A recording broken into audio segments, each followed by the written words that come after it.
primeiro ponto que eu acho que é importante a gente destacar é que a inteligência artificial não vê como nós, seres humanos, vemos, né?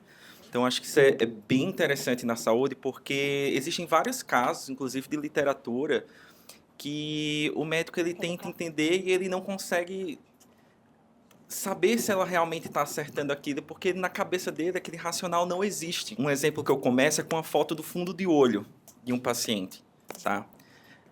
Então, se você pegar os melhores oftalmologistas do país ou do mundo mesmo para tentar determinar o sexo daquele paciente através de um fundo de olho, cara, ele vai dizer que é uma atividade muito difícil e ele vai errar muito, né?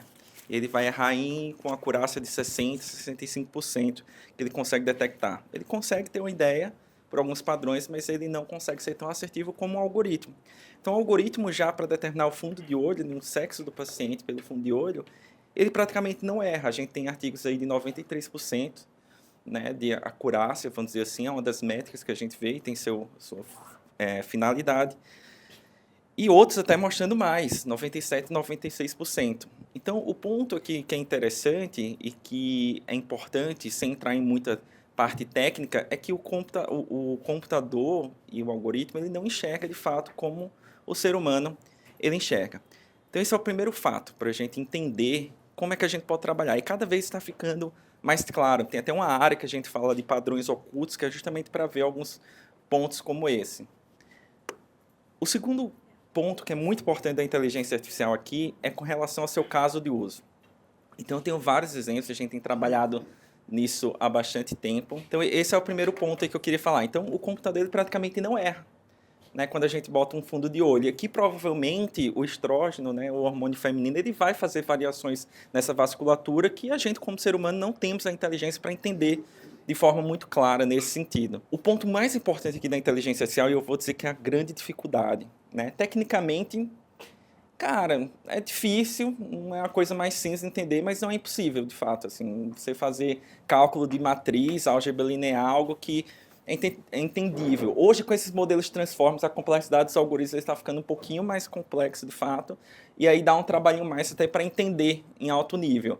Mas é algo que, do mesmo jeito que essa televisão foi feita, se você for pegar para estudar, você vai entender como ela foi feita, como é que esses pixels aparecem, qual é a lógica de um processador. Mas o caso de uso da inteligência artificial, de fato, é onde eu acho que, na minha experiência, foi onde eu apanhei mais desde 2018 ali trabalhando com isso, principalmente. E um dos casos que eu coloco é esse aqui, por exemplo.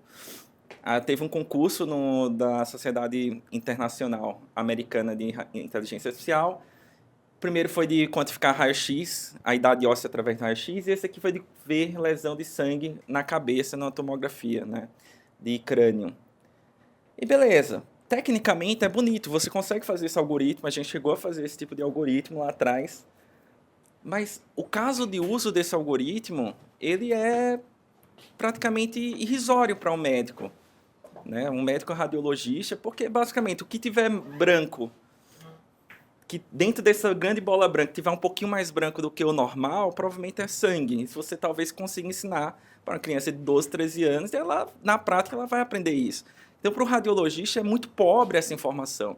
Esse tipo de algoritmo ele não entrega um valor. E aí quando eu falo de caso de uso, porque o mesmo algoritmo a gente pode utilizar para uma pilha de exames de 2, 3 mil exames que tem que ser laudados por dia, para aqueles que tiver sangue serem priorizados, para que o laudo seja feito primeiro. Então, de vez de colocar esse algoritmo para o médico radiologista, que não tem valor nenhum, colocar na pilha de exame para poder priorizar esse exame, para que esse exame, que ele é mais crítico de fato, porque tem um sangramento na cabeça, ele seja priorizado. O primeiro ponto é, cara, a inteligência artificial não enxerga como ela enxerga, e o segundo é que o caso de uso é algo muito relevante nesse cenário. E aí tem uma história da inteligência artificial que foi muito interessante. De fato, ela começa ali há muito tempo atrás, em 2010, 2011, ela ganha um significado diferente, porque um dos concursos de imagem, esse tipo de técnica de deep learning que a gente vê mais, ela venceu em comparação às outras técnicas, e na saúde fazia muito sentido isso entrar o mais rápido possível. 4 anos depois, 2014, 15, 16, a gente vê imagens médicas, radiologia principalmente, que fazia muito sentido, visto que pela primeira vez um algoritmo performou muito bem em tarefas muito simples. O computador começar a entender o que é um gato, o que é um cachorro através da imagem, Então, isso foi muito interessante e colocou, cara, vamos fazer isso na saúde, vamos fazer isso para a área médica. A área médica já é uma área que trabalhava muito com inteligência artificial, com as outras técnicas há bastante tempo de imagem e fazia muito sentido a gente tentar aperfeiçoar esse tipo de técnica nesse momento agora, tá? E aí vem alguns artigos que são muito interessantes. O primeiro artigo, que quando começou realmente a vibrar, é um que eu lembro bastante, que é de pulmão, esse aqui. Porque pela primeira vez, assim, a gente incomodou o médico, sabe, de fato. Então, até aquele momento, a gente tinha muita coisa legal, muita coisa de literatura, mas esse caso aqui foi interessante porque é muito difícil mesmo para um médico treinado ver um nódulo pulmonar nessa região, assim, não é algo muito simples, tá? E de fato, você vê aqui tem uma lesão super importante ali no ápice do pulmão. E, cara, pela primeira vez, pô, não, beleza, pela primeira vez aqui eu acho que a inteligência artificial pode estar ajudando em termos de assistência mesmo, porque isso aí talvez não seja uma lesão tão fácil de ser vista. Outro que foi muito famoso, contando um pouquinho dessa história, é que esse daqui foi o primeiro sistema que foi pago pela Medicare, Medicaid lá nos Estados Unidos, porque mudou o desfecho clínico. Até então, e hoje eu vou te dizer, tem pouquíssimas coisas que mudam o desfecho clínico, tá? Então, muito da área da inteligência artificial hoje é para eficiência operacional, mas isso aqui é super interessante, é super simples, esse algoritmo, como é que funciona e por que ele funciona. Eu, na Neuro, utilizei esse tipo de sistema há bastante tempo. O que é que acontece aqui? Basicamente, boa parte dos médicos não tem neurologista na ponta, e quando você vê uma oclusão de grandes vasos, quando um dos grandes vasos está tapado porque o paciente tem um AVC, esse sistema automaticamente detecta isso e manda um alerta para o médico que está na casa dele que vai fazer a cirurgia. Então eu ganho um tempo muito grande operacionalmente mesmo, tá? Quem já fez isso na prática sabe, é muito lento. Você tem que ligar para o médico sempre está em casa para poder fazer a cirurgia. Então otimiza aí. Eles ganharam um tempo médio de 37 minutos e cada minuto ali no AVC é super importante nesse sentido. Então foi o tipo de coisa que mudou o desfecho clínico, né? E é muito óbvio porque ele mudou o desfecho clínico. A gente tem pouco tempo para tratar esse paciente, muitas vezes 6 horas, tá? Hoje que a gente tem entre o início dos sintomas e o tratamento, e de fato isso aqui foi importante. Esse aqui é um videozinho que é bem legal, que é outro artigo que dentro dessa narrativa que eu estou construindo ele mostra, mas é para fazer uma colonoscopia, com aquela câmera de colonoscopia, e os médicos no final do dia eles tendem a perder lesões muito pequenas, e ele vai mostrando de fato lesões que são maiores. Artigos super famosos que ficaram, saíram até no Fantástico, acho que são os da Lancet, que ele ajuda o médico com um algoritmo, ele é um pouco mais eficiente, pode ser um pouco melhor, e o outro que ajuda a detectar lesões ali até 5 anos antes. Fizeram um estudo mais retrospectivo, né, e de fato uma lesãozinha bem pequenininha que estava ali, a gente consegue ver que tem um grau de importância depois que o algoritmo ele flagra como positivo, né, e isso de fato pode estar ajudando no dia a dia ali do médico, tá? Então esses aqui são alguns casos que conta rapidamente, eu tentei contar a história de coisas práticas que vem aqui na inteligência artificial na saúde. E é super legal quem acompanhou um pouquinho dessa história. Claro que tem muito mais coisa. E aqui algumas coisas que a gente tem utilizado, tá? Então, vou dar um exemplo muito claro aqui, por exemplo, da DASA. A gente tem ali uma empresa gigante, né? São 1.000 unidades de diagnóstico clínico, com radiologia, com tomografia, com ressonância. E a gente tem a ideia, e tem de fato, que 20 a 30% dos pacientes não pegam seus exames. Vê que absurdo, não pega, assim. Isso foi até um caso de uma colega nossa ali que, bem perto da pandemia, ela fez um exame de tomografia de abdômen. Ela não foi pegar o exame dela no Rio de Janeiro. E aí, 5 meses depois, ela foi pegar o exame dela. Quando ela viu, ela tem um tumor no abdômen, né? Então, algo que poderia ter começado no tratamento, talvez 5 meses depois, tumor raro, feocromostoma. E a gente se perguntou, pô, será que a gente não consegue ajudar isso? Então, a gente montou uma logística simples, todos os laudos às 2 horas da manhã são processados por vários algoritmos que a gente fez de processamento de linguagem natural, que são dados não estruturados, né? Então a gente tem estrutura esse dado hoje com todas as tecnologias de modelos de linguagem, está muito mais fácil fazer isso, inclusive. E todo achado clínico que a gente acha relevante, a gente manda para o médico, e o médico, nosso médico, liga para o médico que atendeu aquele paciente para tentar acelerar essa jornada do cuidado. Então, um BIRATS 4, que é uma lesão que precisa fazer uma biópsia na mama, o nosso médico entra em contato com o médico e solicitou, a gente não entra em contato com o paciente para acelerar essa jornada e tentar fazer a biópsia o mais rápido possível. A gente teve um ganho super interessante de performance, do tempo de retorno, uma redução de quase 10 dias aqui, e também a taxa de retorno, né, do paciente realmente voltar para continuar na sua jornada, que é uma jornada com pertinência, ou seja, tem que acontecer, baseado na literatura, e é que é interessante que a gente fazer. Então, gente tem trabalhado com várias coisas lá, a gente tem feito aqui aceleração de ressonância, então a gente consegue acelerar a ressonância em 30% a 45% de coluna, né? E com isso o paciente fica menos tempo na máquina, eu rentabilizo mais aquela máquina também, então mais uma lógica de eficiência operacional também. Esse é um videozinho de segmentação de lesão pulmonar por Covid, é algo mais antigo, a gente não usa mais na prática hoje, mas fez bastante sucesso. E outras coisas interessantes é que a gente fez muito no Covid na época, que é através de uma tomografia para pulmão, eu automaticamente ver se o paciente tem lesão na coronária. Né? Então, isso é bastante legal, porque o médico está focado no pulmão, mas se eu dou um dado para ele já estruturado que o paciente tem uma lesão na coronária, que é o score de cálcio, a gente pode acelerar toda essa jornada. E hoje a gente também, além do score de cálcio na coronária, a gente faz também na válvula aórtica, que é outro tipo de procedimento, que é a estenose aórtica, que o paciente pode se beneficiar também. Então, são coisas que a gente vê que, na verdade, não seriam nem laudadas, muitas vezes nem vistas, que a gente acaba agregando no laudo para gerar um impacto para o paciente. Muda desfecho? Não sei, é muito difícil testar isso. Quem sabe mudar desfecho na medicina é algo que precisa de clinical trials, mas faz um racional na nossa cabeça de que pode causar um impacto positivo para o paciente, né? Além de tudo isso que eu contei, e muito nessa lógica de que o computador não enxerga como a gente enxerga, de fato tem várias coisas que vêm no âmbito de provocar como a inteligência artificial pode estar ajudando a gente na saúde. E através, muitas vezes, de uma foto de olho, a gente consegue ver coisa de rim, por exemplo, doença renal crônica. Né? Então, através de uma foto de olho, eu consigo ver risco cardiovascular. Através de um eletrocardiograma, eu consigo ver se o paciente já teve ou não arritmia no passado. Então, esse artigo ficou muito famoso, é super interessante, mas é algo que, para o médico cardiologista, ele vai dizer, é impossível você estar vendo isso. Como é que você vai dizer que tem uma arritmia, uma fibrilação atrial num eletro que está normal? É porque o computador vê coisas que a gente não vê. Né? Então, é muito interessante isso.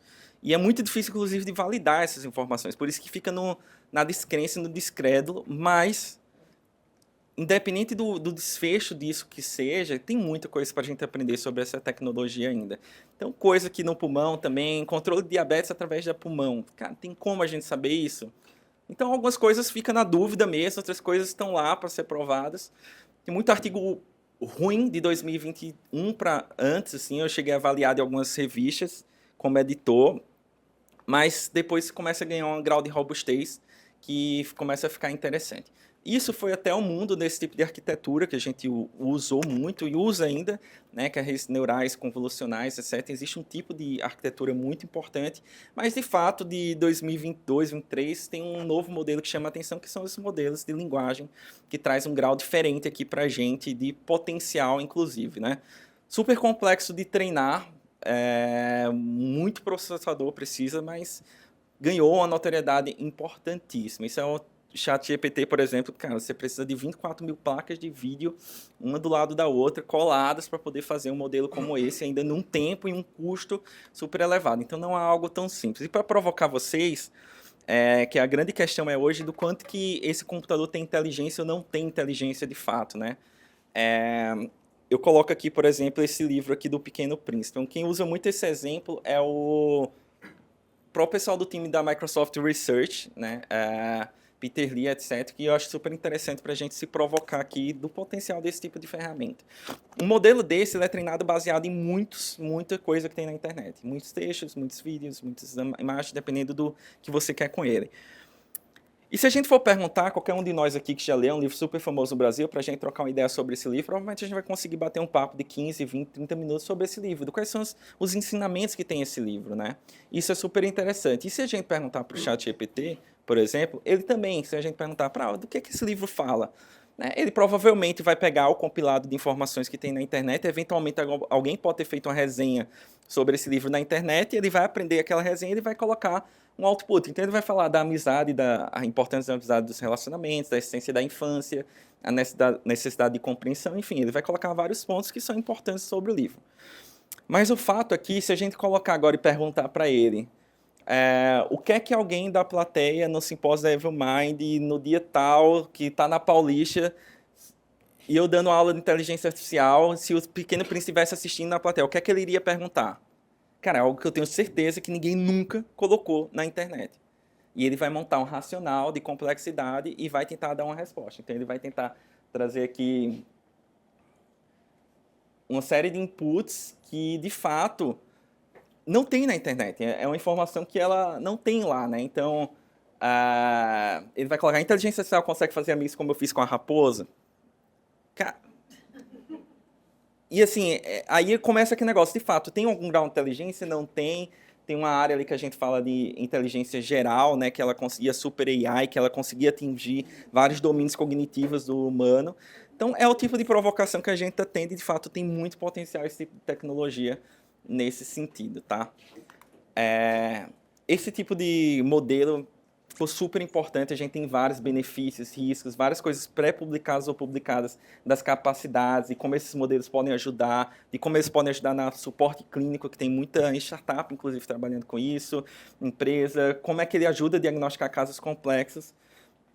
E esse é um modelo que a gente tenta controlar o desfecho, o output dele, mas ele pode vir de várias formas, né? Mas tem cada vez melhorado. E o tipo de performance que a gente tenta ver, se ele é bom, se ele não é bom, as métricas, elas servem, né? As métricas técnicas servem, mas eu acho que em modelos de linguagem de saúde e na parte médica, a gente tem tentado trabalhar quanto que esse modelo acerta nas provas de residência lá nos Estados Unidos, o SMLE principalmente, né? Então a gente tem aí uma performance absurda, né, pessoal? Assim, acertar esse tipo de score, o MedPrompt aqui, que é um dos modelos aí da OpenAI. Cara, nesse nível de assertividade é algo surreal, assim, são poucos médicos que vão conseguir esse tipo de performance. Então ele começa a mostrar aqui que de fato tem um potencial para esse tipo de modelo na medicina. Deixa eu ver. Alguns casos que viralizaram, assim, casos até mais leigos, mas uma mãe que tinha um paciente aí de 6 anos, tinha um filho, e não tinha esse diagnóstico, passou 3 anos correndo, um paciente com dor crescente, crescimento arrastado, alteração de marcha, cefaleia intensa, etc. Ela pegou todo o compilado de exames, colocou no chat GPT e veio com a resposta. E ela foi para um médico, de fato, era uma espinha bífida oculta, o paciente foi lá, fez a operação, fez esse tipo de procedimento e ele tem um desfecho positivo. Então tem um tipo de coisa, trabalhando, se viralizou no Twitter na época, o próprio Eric Topol, que é um dos médicos que mais fala disso, né, cardiologista, ele colocou, cara, eu usei no meu dia a dia para fazer um diagnóstico que é difícil também, que é um diagnóstico de encefalite límbica.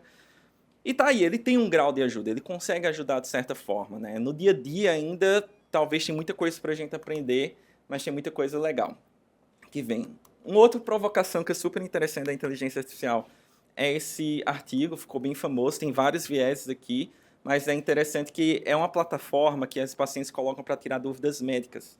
Né? E os médicos ficam respondendo, né? Aqui tem a Doctoral, acho que tem outras empresas que fazem isso, os médicos vão respondendo para ganhar engajamento. E aqui eles viram a qualidade da resposta e a empatia da resposta. Você vê que tanto em qualidade como em empatia, né, o chat GPT aqui, que foi que eles usaram, eles foram melhor nesse sentido. E faz sentido, nenhum médico vai ter ali 15 minutos para poder estar respondendo paciente na internet. Então, tem vários vieses, mas o nível de linguagem e qualidade foram superiores nisso. Até então, e até poucos meses atrás eu colocava, e tinha muito disso, o médico com IA vai ser melhor do que o médico que não usa IA, né? Então tem muito essa lógica, e que o médico não vai ser substituído. Eu não ouso falar, eu acho que tem muita coisa que pode ser substituída, mas tem várias coisas que a gente precisa aprender ainda. Mas esse artigo do Google, e inclusive eles lançaram a segunda versão essa semana, tem muita gente falando sobre ele. Ele mostrou uma coisa pela primeira vez super interessante, tá? É o primeiro algoritmo que um médico com o algoritmo, ele é pior do que o algoritmo sozinho. Então você vê a acurácia de diagnóstico da curva vermelha, né? Só o algoritmo, ele acaba sendo performando melhor. Tem vários prontos, mas é um artigo super bem feito com médicos da UBS, lá da família, que eles chamam, né? Primary Care. E faz sentido, gente, assim, não tem como médico saber todos os diagnósticos, é muito complexo. Na neurologia a gente passou a dar número para as doenças. Né? Paraplegia espástica de 1 a 60, taxia espinocerebellar de 1 a 80, não dá mais. E aí o algoritmo não vai errar um diagnóstico complexo. O médico da família nunca nem viu, nem sabe o que é. Então, assim, faz sentido pelo formato do estudo dele ser mais assertivo, né, em diagnósticos complexos, tá? Mas não quer te falar muita coisa, mas é só uma provocação também que a gente tem que estar adiante. Tem que ter muito cuidado com alucinação, com confabulação, então não dá para acreditar cegamente nesses modelos, né? Então você que é da área tem que ter visão crítica, de fato, do que está acontecendo com ele. A gente tem usado muito esses modelos para pesquisa, então tem muito potencial aqui, então coisas que era muito difícil da gente ver, que é ler todos os laudos, né? A gente precisou fazer um trabalho, precisava ver toda a parte de pronto-socorro, de todos os pacientes que passaram com dor cardíaca.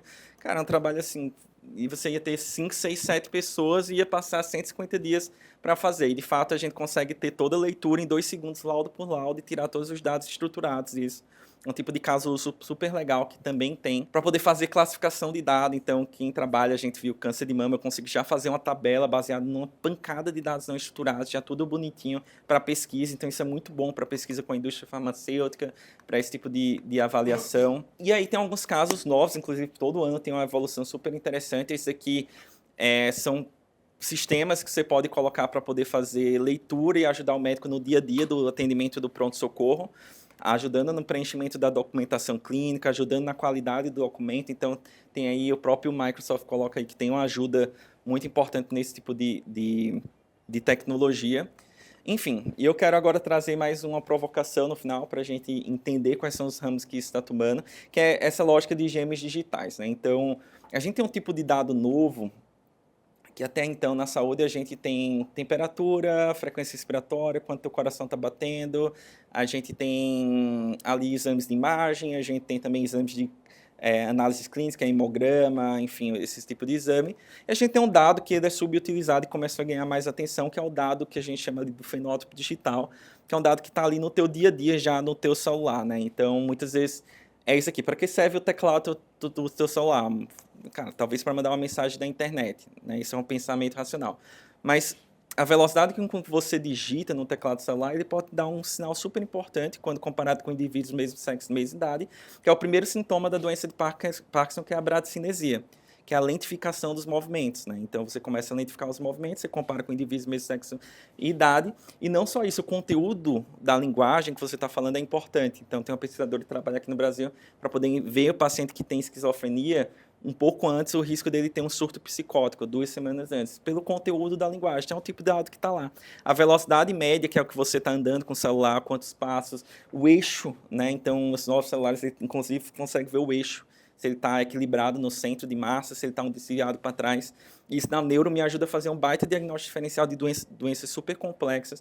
Então, é um tipo de dado que está ali. O teu celular, quando a criança está assistindo o vídeo no YouTube, pode estar pegando questões faciais, tem algoritmos para ajudar em transtorno do espectro autista. Teu celular do lado, enquanto você dorme, pode estar com o microfone ligado, pegando o teu ronco e pegando outros sinais, inclusive vendo se depois que você faz a cirurgia, se houve melhor ou não. Então, tem um tipo de dado super importante, que a gente pega variáveis cognitivas, biológicas e cinéticas, através de dispositivos digitais, e dá esse conceito aqui que eu quero introduzir para vocês que não conhecem, de fenótipo digital.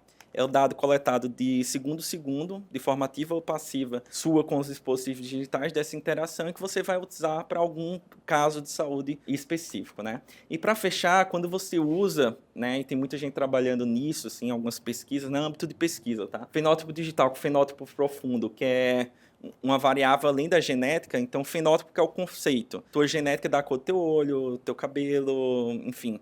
E a questão externa também, né? O teu ambiente externo também te ajuda nisso. Eu posso ir além da genética, pegar dados de prontuário, dados de imagem, desfecho de pacientes e juntar com todo esse lado de fenótipo digital e tentar criar, de fato, um banco de dados mais robustos, que eu consigo criar uma lógica de gêmeo digital, onde eu comparo, se eu pegar um banco de dados de 100 mil mulheres que tiveram tratamento para câncer de mama com as variáveis XYZ, quando uma nova paciente com câncer de mama chega, eu comparo para tentar ver, de fato, qual é a melhor prevenção, poderia ter sido, o melhor tratamento para essa paciente. Então, na lógica de tratamento ultra personalizado aqui, tá? Então, isso é um pouquinho da saúde de precisão que a gente está entrando no futuro.